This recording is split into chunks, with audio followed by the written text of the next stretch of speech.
Election commission ने 18वीं लोकसभा के लिए चुनावी तारीखों का आज ऐलान कर दिया। मुख्य चुनाव आयुक्त राजीव कुमार ने विज्ञान भवन में प्रेस कॉन्फ्रेंस कर बताया कि कितने चरणों में चुनाव होंगे और नतीजे कब आएंगे। मुख्य चुनाव आयुक्त राजीव कुमार ने बताया कि लोकसभा की 543 सीटों के लिए चुनाव 7 चरणों में कराए जाएंगे। पहले चरण का मतदान 19 अप्रैल को होगा, दूसरे चरण का मतदान 26 अप्रैल को होगा, तीसरा चरण 7 मई, चौथा चरण 13 मई, पांचवा चरण 20 मई, छठा चरण 25 मई और 7वें चरण का मतदान 1 जून को होगा। वहीं नतीजे 4 जून को आएंगे। We'll do it in 7 phases, as was done last time. 7 phases. Phase 1 will start from 20th March notification, 5 days from now. And last date of withdrawal would be 30th March and date of poll would be 19th of April. Lok Sabha चुनाव में voting से लेकर नतीजे तक कुल मिलाकर 44 दिन लगेंगे। देश के सबसे बड़े महापर्व में 96 करोड़ 85 लाख 1,358 वोटर अपने मताधिकार का इस्तेमाल करेंगे। लेकिन सवाल यह है कि हर चरण में कितनी लोकसभा सीटों पर ये मतदाता अपना मत डालेंगे। पहले चरण में लोकसभा की 102 सीटों पर वोटिंग होगी, दूसरे चरण में 89 सीटों पर मतदान होगा, तीसरे चरण में 94 सीटों पर वोट डाले जाएंगे, चौथे चरण में 96 सीटों पर मतदान होगा, वहीं पांचवें चरण में 49 सीटों पर वोटिंग होगी, छठे फेज में 57 सीटों पर वोटिंग होगी, जबकि 7वें चरण में भी 57 सीटों पर वोट डाले जाएंगे। पहली बार ऐसा हो रहा है कि मणिपुर की एक लोकसभा सीट पर 2 चरण में चुनाव होंगे। I never guessed that you will be anybody would so quickly calculate. ये 543 सीट है तो 544 टोटल में कैसे आ गई? एक कॉन्स्टिट्यूएंसी में 2 बार इलेक्शन होंगे, विच इज इन मणिपुर, तो वो 2 बार काउंट हो रहा है, इसलिए 544। अब आपको ये भी बता देते हैं कि लोकसभा चुनाव में किन राज्यों में कितने चरणों में चुनाव होंगे। देश के 3 बड़े राज्य ऐसे हैं जहां 7 चरणों में चुनाव होंगे, जो में शामिल हैं यूपी, पश्चिम बंगाल और बिहार। महाराष्ट्र और जम्मू कश्मीर में 5 चरणों में चुनाव होंगे। ओडिशा, मध्य प्रदेश और झारखंड में 4 चरण में चुनाव होंगे, जबकि छत्तीसगढ़ और असम में 3 चरण में लोकसभा चुनाव होंगे। चुनाव आयोग की घोषणा के मुताबिक इस बार भी दिल्ली की सभी 7 सीटों पर एक ही दिन में मतदान किए जाएंगे। दिल्ली में वोटिंग छठे चरण यानी 25 मई को होगी। तो वहीं आपको बता दें कि इस बार के आम चुनाव में करीब 2 करोड़ पहली बार के मतदाता अपने मताधिकार का इस्तेमाल करेंगे। लोकसभा चुनाव की नजर से देखें तो उत्तर प्रदेश सबसे महत्वपूर्ण राज्य है। उत्तर प्रदेश में 7 चरणों में मतदान होगा। तो अब आपको बताते हैं कि यहाँ 80 सीटों में से किस चरण में कितनी सीटों पर वोटिंग होगी। पहले चरण यानी 19 अप्रैल को यूपी की 8 लोकसभा सीटों पर मतदान होगा। इनमें पश्चिमी उत्तर प्रदेश के सहारनपुर, कैराना, मुजफ्फरनगर, बिजनौर लोकसभा क्षेत्र शामिल हैं। दूसरे चरण यानी 26 अप्रैल को भी 8 सीटों पर मतदान होगा, जिनमें अमरोहा, मेरठ, बागपत, गाजियाबाद, गौतम बुद्ध नगर, बुलंदशहर, अलीगढ़ और मथुरा शामिल हैं। तीसरे चरण यानी 7 मई को 10 सीटों पर मतदान होगा, जिनमें संभल, हाथरस, फिरोजाबाद, मैनपुरी, एटा और बरेली लोकसभा क्षेत्र शामिल हैं। चौथे चरण यानी 13 मई को 13 सीटों पर वोट डाले जाएंगे, जिनमें शाहजहांपुर, लखीमपुर खीरी, हरदोई, उन्नाव, इटावा, कन्नौज और कानपुर लोकसभा क्षेत्र शामिल हैं। पांचवें चरण की अगर बात करें तो 20 मई को 14 सीटों पर मतदान होगा, जिनमें लखनऊ, रायबरेली, अमेठी, कौशांबी, बाराबंकी, अयोध्या और गोंडा लोकसभा क्षेत्र शामिल हैं। छठे चरण यानी 25 मई को यूपी की 14 सीटों पर वोट डाले जाएंगे, जिनमें प्रतापगढ़, फूलपुर, प्रयागराज, बस्ती, आजमगढ़ और भदोही लोकसभा क्षेत्र शामिल हैं। जबकि 7वें और अंतिम चरण में यानी 1 जून को 13 सीटों पर वोटिंग होगी, जिनमें महाराजगंज, गोरखपुर, देवरिया, बलिया, गाजीपुर और वाराणसी लोकसभा क्षेत्र शामिल हैं। चुनाव आयोग ने लोकसभा चुनाव की तारीखों का ऐलान किया तो प्रधानमंत्री नरेंद्र मोदी ने कहा कि लोकतंत्र का सबसे बड़ा त्योहार आ गया है और एनडीए चुनाव में उतरने के लिए पूरी तरह से तैयार है। प्रधानमंत्री नरेंद्र मोदी ने सोशल मीडिया प्लेटफॉर्म एक्स पर लिखा कि लोकतंत्र के सबसे बड़े महापर्व का शुभारंभ हो गया है। चुनाव आयोग ने 2024 के लोकसभा चुनाव की तारीखों की घोषणा कर दी है। बीजेपी एनडीए इन चुनावों में उतरने के लिए पूरी तरह से तैयार है। सुशासन और जनसेवा के अपने ट्रैक रिकॉर्ड के आधार पर हम जनता जनार्दन के बीच जाएंगे। मुझे पूरा विश्वास है कि 140 करोड़ परिवारजनों और 96 करोड़ से अधिक मतदाताओं का भरपूर स्नेह और आशीर्वाद हमें लगातार तीसरी बार मिलेगा। वहीं मुख्य विपक्षी दल कांग्रेस के राष्ट्रीय अध्यक्ष मल्लिकार्जुन खड़गे ने भी एक्स पर पोस्ट किया। मल्लिकार्जुन खड़गे ने नारा दिया, हाथ बदलेगा हालात। 2024 लोकसभा चुनाव भारत के लिए न्याय का द्वार खोलेगा। लोकतंत्र एवं संविधान को तानाशाही से बचाने का शायद ये आखिरी मौका होगा। हम भारत के लोग साथ मिलकर नफरत, लूट, बेरोजगारी, महंगाई और अत्याचार के खिलाफ लड़ेंगे।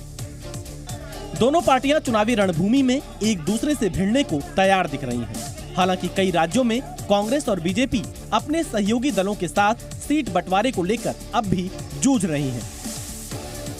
लोकसभा चुनाव के लिए तारीखों का ऐलान होते ही इस पर भी सियासत शुरू हो गई है। कांग्रेस ने ज्यादा दिनों तक चुनावी प्रक्रिया खींचने पर बीजेपी को घेरा है। चुनाव की तारीखों का ऐलान होने के बाद कांग्रेस नेता पवन खेड़ा ने कहा कि उनकी पार्टी चुनाव के लिए तैयार है। हालांकि चुनावी प्रक्रिया लंबी चलने पर उन्होंने प्रधानमंत्री मोदी पर तंज कसा। किसी ज्योतिषी ने कह दिया होगा प्रधानमंत्री दिन भर तो ज्योतिषियों के चक्कर में रहते हैं, उनसे पूछिए किस ज्योतिषी ने क्या तारीख दी उन्हें। हालांकि फारूक अब्दुल्ला ने चुनाव का ऐलान होने पर खुशी जताई, लेकिन साथ ही केंद्र सरकार पर जम्मू कश्मीर के साथ भेदभाव करने पर नाराजगी भी जताई। अफसोस है कि पार्लियामेंट्री इलेक्शन हो सकते हैं, स्टेट इलेक्शन नहीं हो सकते। वहीं बीजेपी नेता शहनवाज हुसैन ने चुनाव को लेकर पूरी तैयारी होने का दावा किया। लोकसभा चुनाव की तारीखों के ऐलान पर कांग्रेस नेता अधीर रंजन चौधरी ने तंज कसा। उन्होंने कहा कि अगर चुनाव आयोग चाहे तो 10 चरणों में चुनाव कराए। पिछला चुनाव भी 7 चरणों में हुआ था। इतने सारे हमारे देश में सब कुछ आधुनिक बनाए जाते हैं, लेकिन 7 चरणों में हम फंसे हुए हैं। ये भी एक देखने की चीज होती है। और दूसरी बात यह है कि अच्छा लगते कि ये चारों स्टेट के साथ साथ जम्मू कश्मीर भी चुनाव कराया जाए, अच्छा लगता है। सुप्रीम कोर्ट ने सितंबर तक चुनाव कराने की निर्देश दे चुके हैं, लेकिन हम लोग सितंबर मास तक क्यों हम इंतजार करते हैं। चुनावी तारीखों के ऐलान के बाद देश में चुनाव की चर्चा तेज हो गई है। यूपी में 7 चरणों में चुनाव हो रहे हैं, तो चुनाव आयोग के इस फैसले का लखनऊ की जनता ने स्वागत किया। वोटर्स ने मतदान को अपना अधिकार और ड्यूटी बताया। मतदान करना अधिकार भी है और जरूरी भी है। ये बहुत शपथ लेंगे। बिल्कुल बिल्कुल, हम समस्त जनता से कहेंगे कि उस दिन जलपान बाद में करें, पहले जाके मतदान करें। मई जून की चिलचिलाती गर्मी में लखनऊ में मतदान होगा, मगर वोटर्स को मौसम से कोई फर्क नहीं पड़ता। कोई भी मौसम हो, कोई भी कठिन से कठिन कठिनाई, सबसे पहले हमारा काम है कि ना खान ना पान, सबसे पहले करेंगे मतदान। मतदाता जागरूकता रैलियां निकाले हैं और अभी भी निकालते रहेंगे जब तक चुनाव 4 जून तक चलेगा, और बीच में सबको जो हम प्रभावित करते रहेंगे कि वोट डालिए। यूपी में 7 चरणों में चुनाव होंगे। यूपी में पीएम मोदी से लेकर गांधी परिवार की साख भी चुनावी मैदान में होगी। यूपी के साथ बिहार की 40 लोकसभा सीटों पर भी सियासी पारा चढ़ गया है। चुनाव की तारीख सामने आने के बाद पटना में मतदाता काफी उत्साहित नजर आए। यहां भी 7 चरणों में वोटिंग से लोगों को परहेज नहीं। तो 7 चरण में चुनाव हो रहे हैं, उससे आप लोग को कोई परेशानी होगी, बहुत गर्मी होगी, कुछ होगा ऐसा? कोई परेशानी नहीं होगा ऐसा सर। चुनाव के दौरान बिहार में हिंसा का पुराना इतिहास है, मगर इस बार जनता ने ऐसे माहौल से इनकार किया है। क्या बिहार में अभी भी हिंसा की शंका है? नहीं, हिंसा वाले तो बहुत दिन हो गया, आज से 20-25 साल पहले ये सब चीज होता था, अभी तो होता नहीं है सब। बिहार में चुनाव की तारीखों का तो ऐलान हो गया, लेकिन ना ही एनडीए और ना ही विपक्ष किसी भी खेमे में अब तक सीटों का बंटवारा नहीं हो पाया है। दुनिया के सबसे बड़े लोकतंत्र के इस चुनावी महापर्व में देश की 140 करोड़ की जनता में से करीब 97 करोड़ लोग मतदाता हैं। इसमें से 49 करोड़ से ज्यादा पुरुष मतदाता हैं। वहीं महिला मतदाताओं की संख्या 47 करोड़ से ज्यादा है।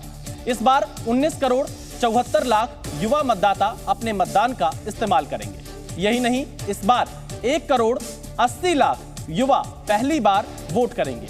इनके अलावा 85 साल से ज्यादा उम्र के मतदाताओं की संख्या 82 लाख है। वहीं 100 साल की उम्र वाले भी वोटर्स हैं, इनकी संख्या 2,18,000 है। 48,000 ट्रांसजेंडर भी वोट करेंगे। मशहूर गायिका अनुराधा पौडवाल बीजेपी में शामिल हो गई हैं।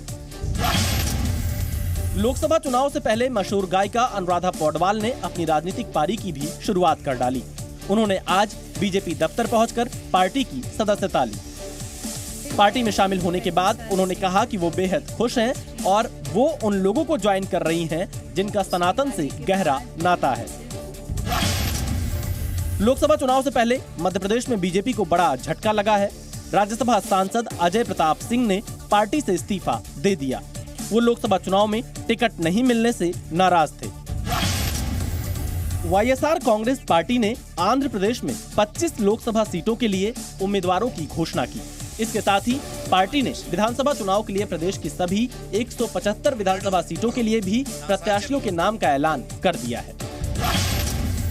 लोकसभा चुनाव के लिए आईएनएलडी ने कुरुक्षेत्र लोकसभा सीट से अभय सिंह चौटाला के नाम की घोषणा की है। पार्टी के राष्ट्रीय प्रधान प्रकाश भारती ने इसकी जानकारी दी। आज चुनाव की तारीखों के ऐलान से पहले प्रधानमंत्री मोदी पूरे आत्मविश्वास में दिखे। तेलंगाना में रैली के दौरान पीएम ने चुनाव से पहले ही नतीजे आने की बात कही और इतना सुनते ही वहां मौजूद लोग उत्साहित हो गए। देश की जनता ने, देश ने नतीजों का ऐलान कर दिया है। तेलंगाना के नगर कुर्नूल में तेलुगु भाषी जनता के साथ पीएम ने अपनापन दिखाया। 10 दिन आप मेरे साथ रहे तो मुझे तेलुगु आ जाएगा। इसके साथ उन्होंने कांग्रेस और बीआरएस को तेलंगाना के सपनों का दुश्मन भी बताया। कांग्रेस और बीआरएस ने मिलकर तेलंगाना के विकास के हर सपने को चकनाचूर कर दिया है।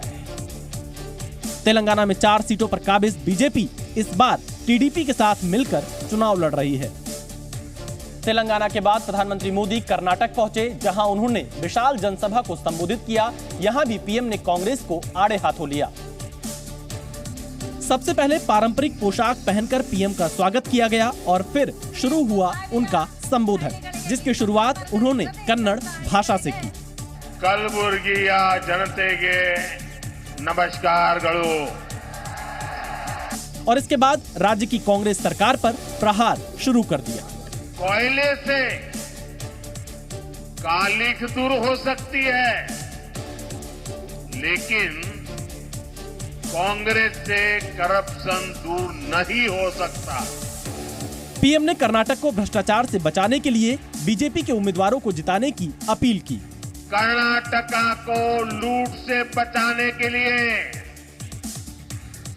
सांसद के रूप में मुझे रक्षा कवच बनाना है, ताकि इन पे निगरानी रहे। भाषण के अंत में प्रधानमंत्री लोकसभा चुनाव से पहले एक बार फिर ईवीएम का मुद्दा गर्माता नजर आ रहा है।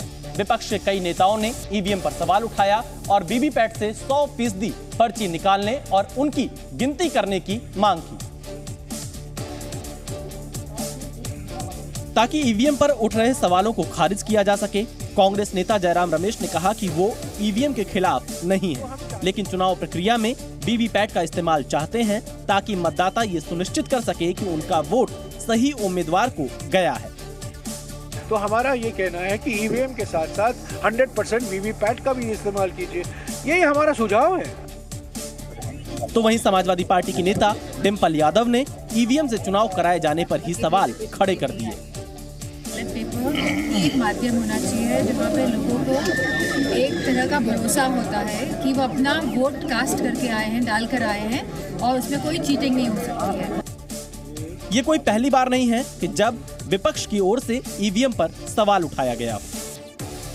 विपक्ष की ओर से ईवीएम पर सवाल उठाए जाने पर मुख्य चुनाव आयुक्त राजीव कुमार ने शायराना अंदाज में इसका जवाब दिया। अधूरी हसरतों का इल्जाम हर बार हम पर लगाना ठीक नहीं। ये ईवीएम कह रही है, मैं नहीं कह रहा हूं। अधूरी हसरतों का इल्जाम हर बार हम पे लगाना ठीक नहीं। वफा खुद से नहीं होती, खता ईवीएम की कहते हो। और बाद में गोया जब परिणाम आता है तो उस पर कायम भी नहीं रहते। कांग्रेस नेता राहुल गांधी की भारत जोड़ो न्याय यात्रा अपने अंतिम पड़ाव पर पहुंच गई। यात्रा के आखिरी दिन राहुल गांधी आज मुंबई के पास भिवंडी पहुंचे, जहां लोगों को संबोधित करते हुए राहुल गांधी एक बार फिर केंद्र सरकार पर खूब गरजे। राहुल गांधी ने कई मुद्दों को उठाते हुए केंद्र को घेरने की कोशिश की, जिनमें इलेक्टोरल बॉन्ड का मुद्दा भी शामिल रहा। उन्होंने आरोप लगाया कि हिंदुस्तान की बड़ी बड़ी कंपनियां इलेक्टोरल बॉन्ड के जरिए बीजेपी को करोड़ों रुपए देती हैं। लिस्ट निकली है भाइयों बहनों, कंपनी की लिस्टें देख लो। हफ्ता लेता है, इंटरनेशनल लेवल का हफ्ता चल रहा है हिंदुस्तान में। राहुल गांधी यहीं नहीं रुके, उन्होंने ये भी आरोप लगाया कि इलेक्टोरल बॉन्ड के जरिए मिले पैसों का इस्तेमाल राज्य की सरकारें तोड़ने में किया जाता है। इलेक्टोरल बॉन्ड में हफ्ता लेते हैं और फिर महाराष्ट्र की सरकार तोड़ते हैं, गोवा की सरकार तोड़ते हैं। राहुल गांधी ने दावा किया कि बड़े बड़े कॉन्ट्रैक्ट उन्हीं कंपनियों को दिए जाते हैं जो बीजेपी को चंदा देती हैं। देश में चुनावी चंदे को लेकर सियासत जारी है। इलेक्टोरल बॉन्ड को लेकर विपक्ष एक बार फिर केंद्र सरकार पर हमलावर नजर आया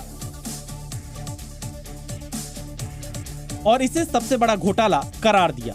कांग्रेस नेता दिग्विजय सिंह ने बीजेपी को सेल कंपनियों से करोड़ों रुपए मिलने पर भी सवाल उठाए।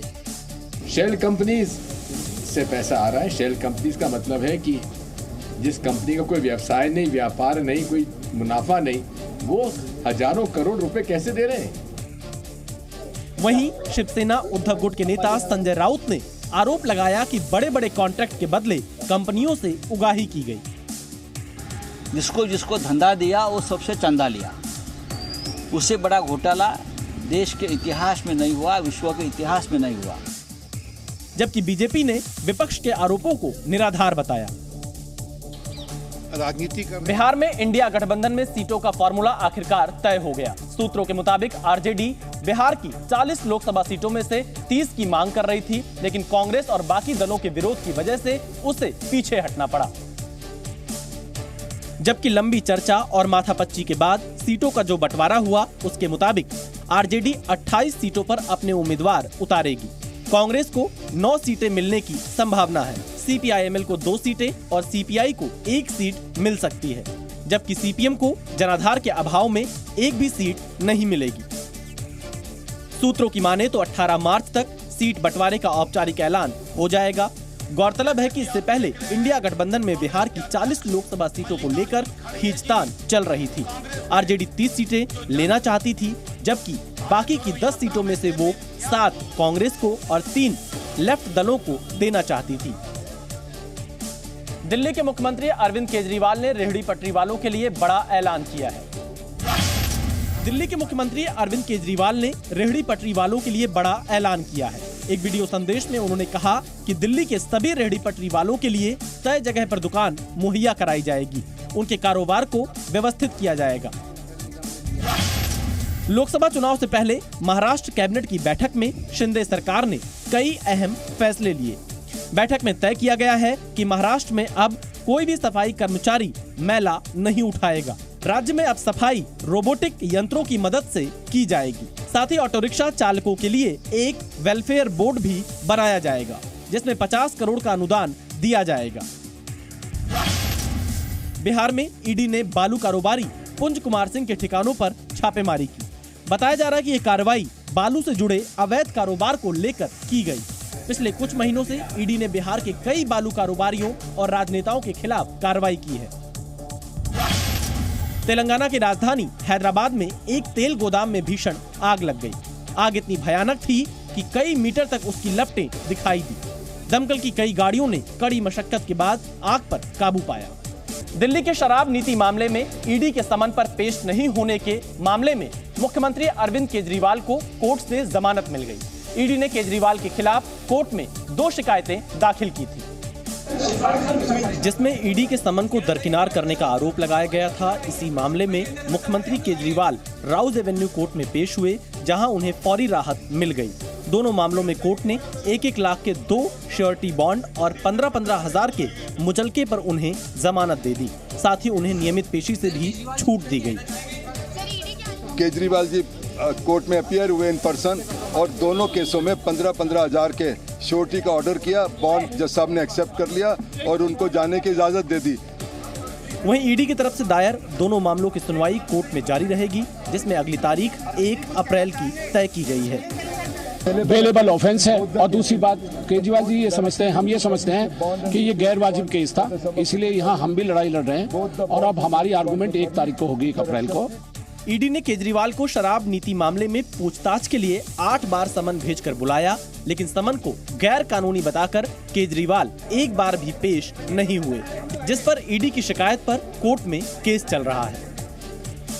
अरविंद केजरीवाल पर फिलहाल गिरफ्तारी की तलवार भले ही हट गई हो, लेकिन शराब नीति मामले में ईडी की कार्रवाई जारी है, जिस पर सियासी हमले करते हुए बीजेपी ने केजरीवाल को घेर लिया और घोटालों में शामिल होने का आरोप लगाते हुए केजरीवाल को ईडी के सामने पेश होने की नसीहत दे डाली। अब ये जमानत पे इस समय हैं, लेकिन इनको कहा गया है जल्दी से ईडी के समन्स का जवाब दीजिए, उपस्थित होइए, कानून का पालन करिए। वहीं बीजेपी ने केजरीवाल की कोर्ट में पेश होने को भी शर्मनाक बताया। जब जब माननीय मुख्यमंत्री केजरीवाल जी समन का निरादर करते हैं तो वो कानून का उल्लंघन करते हैं, लेकिन आज ये तय हो गया कि उनकी उद्दंडता देश की कचहरी को भी मान्य नहीं है। बीजेपी ने सरकारी एजेंसियों के खिलाफ लगाए गए आरोपों पर भी विपक्षी दलों पर सियासत करने का आरोप लगाया।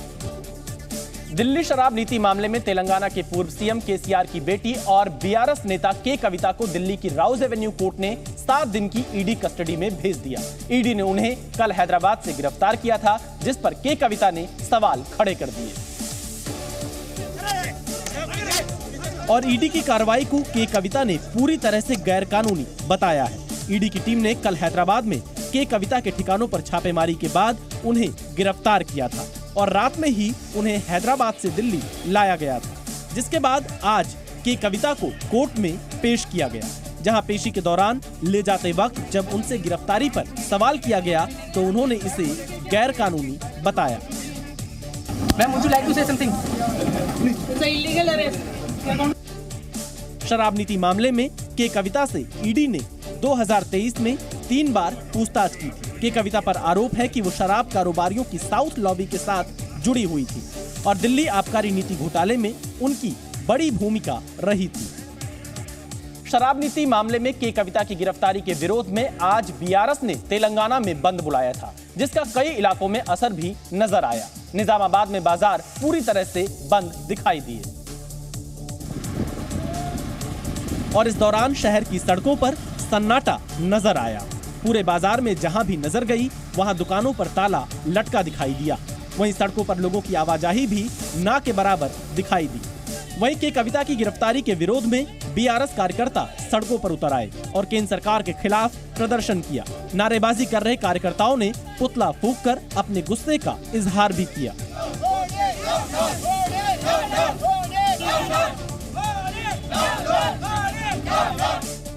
सेलफोन कॉमन है, कोई मिले तो उसको अरेस्ट करना, नहीं मिले अगर अरेस्ट करे तो 1.5 साल के पीछे इंक्वायरी करे, क्यों नहीं करे? आज ये पॉलिटिकल कक्षा है। तेलंगाना के सिरसिला में भी बीआरएस कार्यकर्ताओं ने जोरदार प्रदर्शन किया। हाथों में बड़ी बड़ी तख्तियां और पोस्टर लेकर कार्यकर्ता सड़कों पर बैठ गए और केंद्र सरकार के विरोध में नारेबाजी की। तेलंगाना के हनुमान कोंडा में भी बीआरएस कार्यकर्ता काले झंडे लेकर विरोध प्रदर्शन करते नजर आए। इस दौरान उन्होंने मोदी सरकार के विरोध में नारेबाजी भी की। आरबीआई की गाइडलाइन के मुताबिक आज यानी 16 मार्च से आप पेटीएम बैंक में पैसे जमा नहीं करा सकेंगे। आपको बताते हैं कि पेटीएम पर आज से क्या सुविधाएं बंद हो गई हैं और क्या चालू रहेंगी। पेटीएम पेमेंट्स बैंक के खाते में डिपॉजिट और लेन देन आज से बंद हो गया है। पेटीएम पेमेंट्स बैंक के ई वॉलेट में टॉपअप भी आज से बंद हो गया है। पेटीएम का फास्टैग अगर आपके पास है तो आपको इसे बदलना होगा। हालांकि पेटीएम फास्टैग में मौजूद शेष राशि का इस्तेमाल कर सकते हैं। पेटीएम पेमेंट्स बैंक के ग्राहक अपने अकाउंट में दूसरे यूजर्स से पैसे रिसीव नहीं कर पाएंगे। पेटीएम पेमेंट्स बैंक अकाउंट में सैलरी, मनी ट्रांसफर और सब्सिडी नहीं आएगी। पेटीएम पर कौन कौन सी सुविधाएं जारी रहेंगी, ये भी जान लीजिए। किसी कस्टमर का यदि पेटीएम वॉलेट में पहले से पैसा पड़ा है तो वो इससे पेमेंट कर सकेंगे। पेटीएम वॉलेट के पैसों को अपने बैंक अकाउंट में भी ट्रांसफर करा सकते हैं। यूपीआई सर्विस पहले की तरह ही काम करती रहेगी। पेटीएम के जरिए टिकट बुकिंग, रिचार्ज और बिल पेमेंट करने जैसी अन्य सुविधाएं भी मिलती रहेंगी। पेटीएम क्यूआर, साउंड बॉक्स और ईडीसी भी काम करते रहेंगे। एआईएमआईएम चीफ असदुद्दीन ओवैसी ने नागरिकता संशोधन कानून यानी सीएए के खिलाफ सुप्रीम कोर्ट में याचिका दायर की। याचिका में ओवैसी ने नागरिकता संशोधन कानून को लागू करने पर रोक लगाने की मांग की है। सुप्रीम कोर्ट में दायर अपनी याचिका में असदुद्दीन ओवैसी ने मांग की है कि सीएए कानून के तहत सरकार किसी को भी नागरिकता संशोधन कानून की धारा 6B के तहत नागरिकता प्रदान न करे। साथ ही ओवैसी ने कानून पर तुरंत रोक लगाने की मांग करते हुए दावा किया है कि अब एनआरसी भी लागू किया जाएगा और इसके जरिए भारतीय मुसलमानों को निशाना बनाया जाएगा। हम ये बताना चाह रहे हैं कि सीएए एक्ट को सिर्फ आप सीएए से मत देखिए, इसको आपको एनपीआर से और एनआरसी से जोड़कर देखना पड़ेगा। और जब वो होगा तो जाहिर है उस पर सबसे ज्यादा निशाना बनेंगे मुसलमान, दलित, आदिवासी और गरीब लोग। गौरतलब है कि सुप्रीम कोर्ट में नागरिकता संशोधन कानून 2019 के खिलाफ 200 से ज्यादा याचिकाएं दायर हो चुकी हैं। सीएए कानून को साल 2019 में संसद से मंजूरी मिली थी और उसके बाद से इस कानून का विरोध हो रहा है।